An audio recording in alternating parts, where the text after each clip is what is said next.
গত 22/8/2024 সাল থেকে 28/8/2024 রাত 9টা পর্যন্ত আমাদের নগদ অর্থ 6,68,50,100 টাকা সংগ্রহ করা হয়। আপনাদের মাধ্যমে গোটা দেশের সামনে আমাদের যেই অর্থ সংগ্রহ সেই ব্যাপারে একটা স্বচ্ছতা এবং জবাবদিহিতার আওতায় থাকে সেই ব্যাপারগুলো জানানোর জন্যই কিন্তু আমরা এই সংবাদ সম্মেলনের আয়োজন করে থাকি। আজকের এই সংবাদ সম্মেলনের শুরুতেই বৈষম্য বিরোধী ছাত্র আন্দোলনের এই গণত্রাণ সংগ্রহ কর্মসূচির আজকের আপডেট জানাবেন, সামগ্রিক আপডেট জানাবেন হচ্ছে বৈষম্য বিরোধী ছাত্র আন্দোলনের অন্যতম সমন্বয়ক আব্দুল কাদের।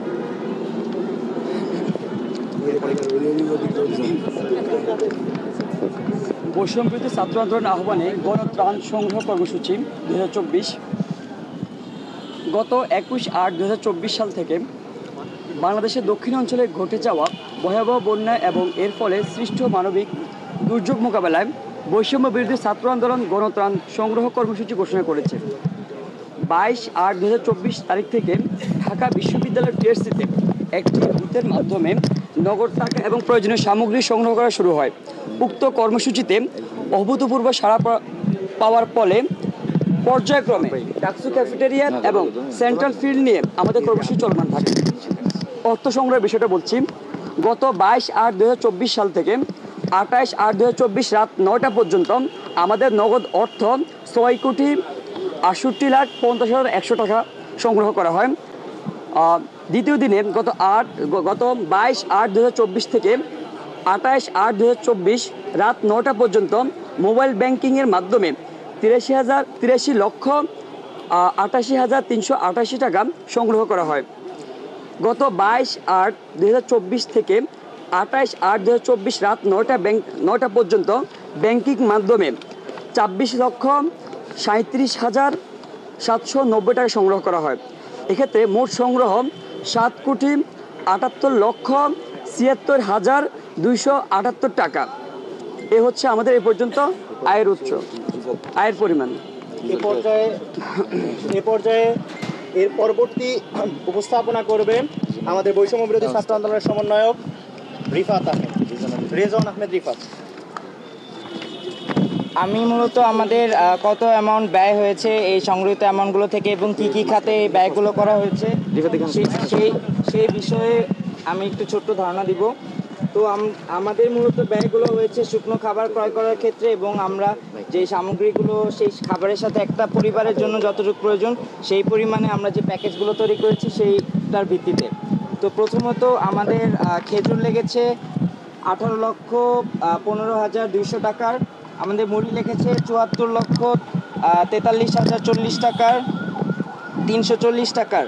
বিস্কুট লেগেছে 19,03,000 টাকার 1,90,300 টাকার। আমাদের গুড় লেগেছে 5,97,948 টাকার। দুপুর এবং রাতের খাবার, এই খাবারগুলো মূলত আমাদের যেই সব ভলেন্টিয়াররা সকাল থেকে রাত 2টা-3টা পর্যন্ত আমাদের এখানে কাজ করেছে, স্বেচ্ছাশ্রম দিয়ে কাজ করেছে,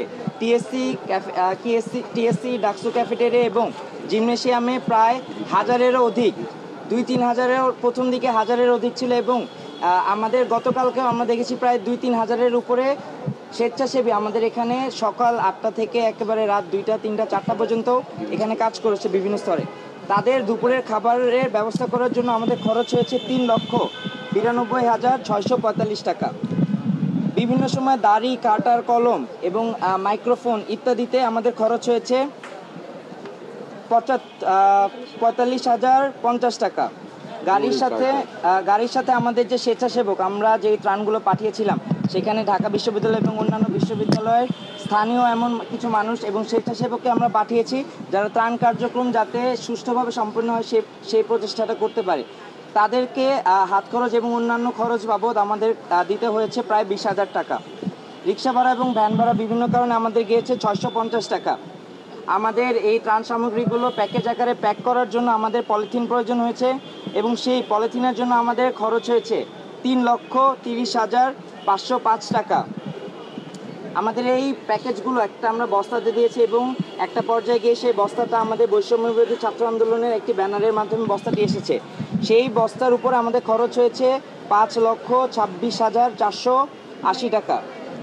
আমরা চিরা মুড়ির সাথে যে এই জিনিসটা দিয়েছি, একটা গুড় দেওয়ার চেষ্টা করেছি, বা আমরা যখন গুড় পাইনি তখন চিনি দিয়েছি। চিনির ক্ষেত্রে আমাদের খরচ ছিল 2,50,000 টাকা। চিরার ক্ষেত্রে আমাদের খরচ ছিল 18,25,157 টাকা। এবং মোমবাতি এবং কয়েল, যেটা এখন আশ্রয় কেন্দ্রগুলোতে সব থেকে বেশি প্রয়োজন হিসেবে দেখা দিয়েছে, সেটার ক্ষেত্রে আমাদের খরচ হয়েছে 4,83,000 টাকা। এই সকল খরচের শুধুমাত্র এই সকল খরচে আমাদের মোট ব্যয় 71,20,444 টাকা।